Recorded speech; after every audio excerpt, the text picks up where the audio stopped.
کا یہ فریضہ ہے سختی کے ساتھ اہل سنت و جماعت حنفی مذہب مسلک اعلیٰ حضرت پر قائم رہے.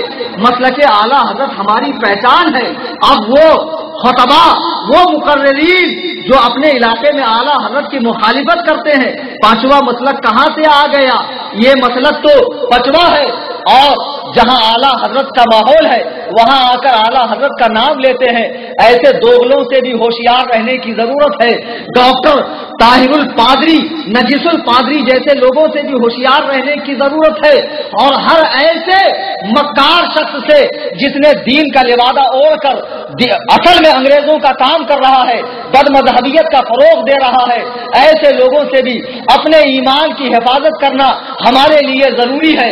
اور اس کے لیے ہمیں محفوظ کیمپ، محفوظ قلعہ مسلک اعلیٰ حضرت سے بڑھ کر کوئی نہیں. کہ اعلیٰ حضرت سے تبارک و تعالیٰ نے عیسائیوں کے مقابلے میں، نصرانیوں، مجوسیوں، یہودیوں کے مقابلے میں، ہندوؤں کے مقابلے میں ہمیں کیا بنایا؟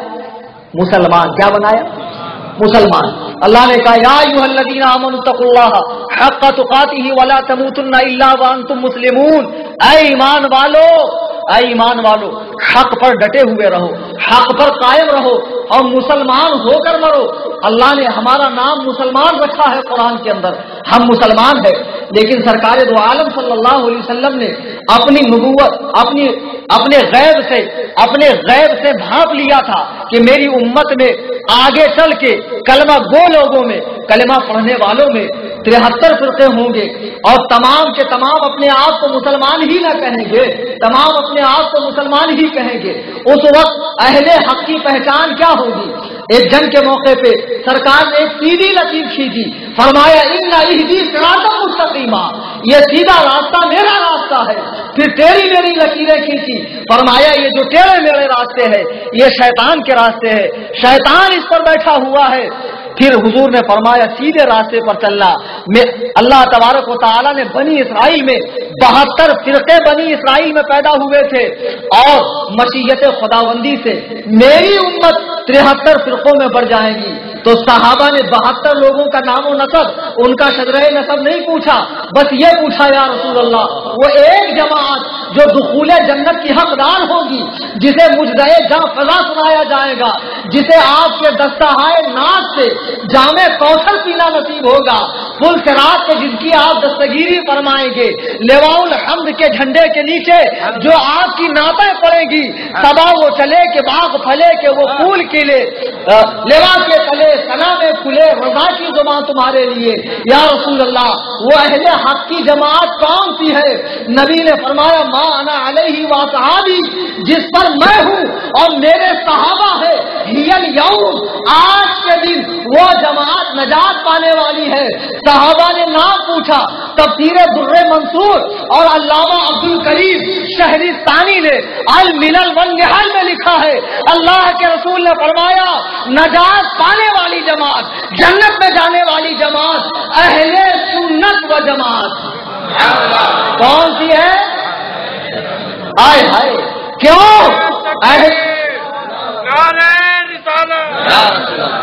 کیوں اہل سنت و جماعت صحابہ کے مسلک پر ہیں، صحابہ کے منہج پہ ہیں، اہل بیت پاک کا احترام دل میں رکھتے ہیں. شیعوں کا اختلاف صحابہ سے ہے، وہابیوں کا اختلاف اہل بیت سے ہے. میرے اعلیٰ حضرت کہتے ہیں اہل سنت کا ہے بیڑا پاک، اصحاب حضور نجم ہے اور ناؤ عطرت رسول اللہ کی. صحابہ نجوم ہدایت کے تارے ہیں، اہل بیت پاک کشتی ہے. آپ کشتی میں جب سمندر کے راستے سفر کرتے ہیں تو آپ کشتی والوں سے پوچھو، آپ جہاز بانوں سے پوچھو وہ راستہ کیسے پاتے ہیں؟ تاروں کے ذریعے. صحابہ کو چھوڑ کر دین پر عمل نہیں ہو سکتا، اہل بیت کے بغیر ایمان مکمل نہیں ہو سکتا. رسول اللہ نے فرمایا وہ جماعت جسے جنت کا مجدہ سنایا جائے گا اہل سنت و جماعت ہے. ہمیں فخر ہے ہم وہی اہل سنت و جماعت ہے. لیکن چونکہ جیسے باطل کے مقابلے میں، باطل ادیان کے مقابلے میں ہمارا نام کیا تھا؟ مسلمان. اب باطل فرقوں کے مقابلے میں ہمارا نام کیا ہے؟ سنی. اہل سنت و جماعت سنی. اب سنی بھی بہت بن گئے. دیوبندی بھی اپنے آپ کو سنی کہہ رہا، اہل حدیث بھی سنی کہہ رہا. تو اب ان سے پہچان کے لیے ہماری پہچان کیا ہے؟ مسلک اعلی حضرت. کیا ہے؟ کچھ لوگ کہتے ہیں صاحب مسلک اعلی حضرت تو پانچواں ہے، یہ ابو حنیفہ کا مسلک کیسے ہو گیا؟ ابو حنیفہ کا مسلک تھوڑی ہوگا. ابو حنیفہ کا مسلک امام اعظم کا مسلک تو امام اعظم کا ہے، اعلی حضرت کا نہیں ہوگا. یا تو امام اعظم کا ہوگا یا تو اعلی حضرت کا ہوگا. ان کو بس میں ایک سوال کرنا چاہتا ہوں قرآن سے. دیکھو قرآن کی ایک آیت ہے محمد الرسول اللہ. اس کا مطلب کیا ہے؟ محمد اللہ کے. تو محمد اللہ کے رسول ہیں کہ ہمارے رسول ہیں؟ آپ کے نہیں ہے. کوئی زیادہ بخار ہو تو کھڑے ہو کر بتا دیں کہ میرے نہیں ہے، خدا کی قسم ابھی اس کا طلاق مغلظہ ہو جائے گا اسلام سے. اور حنفی مذہب میں تو 3 بار بولنے کے بعد فوراً نکل جاتے ہیں. یہ اہل حدیث کا مطلب تھوڑی ہے کہ 3 طلاق رجعی ہے.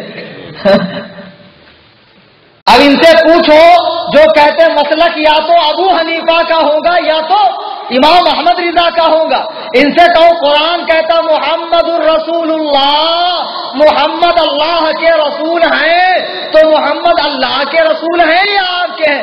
پھر کہیں گے نہیں مولانا ہمارے بھی ہیں اور اللہ کے بھی ہیں. تو اللہ کے ایسے ہے کہ اللہ نے بھیجا اس لیے اللہ کے رسول، اور ہماری طرف بھیجا اس لیے ہمارے رسول. یہ مسلک امام اعظم کا اس لیے ہے کہ امام اعظم نے رسول اللہ کے دین کی تدوین کی ہے، رسول اللہ کی حدیثوں کو جمع کیا ہے، انہوں نے دیا ہے. اس لیے امام اعظم کا مسلک اور 14ویں صدی ہجری میں یہ اعلیٰ حضرت کے ہاتھوں سے محفوظ ہو کر ہر باطل فرقے کے جال سے محفوظ ہو کر ملا. اس لیے اعلیٰ حضرت کا مسلک اب سمجھ میں آ گیا. مسلک جو اعلیٰ حضرت کا ہے وہی امام اعظم کا ہے. اور اب بھی نہیں سمجھے تو خدا آپ کو سمجھائے. کیسے نہ سمجھ لوگ ہیں یا سمجھائے.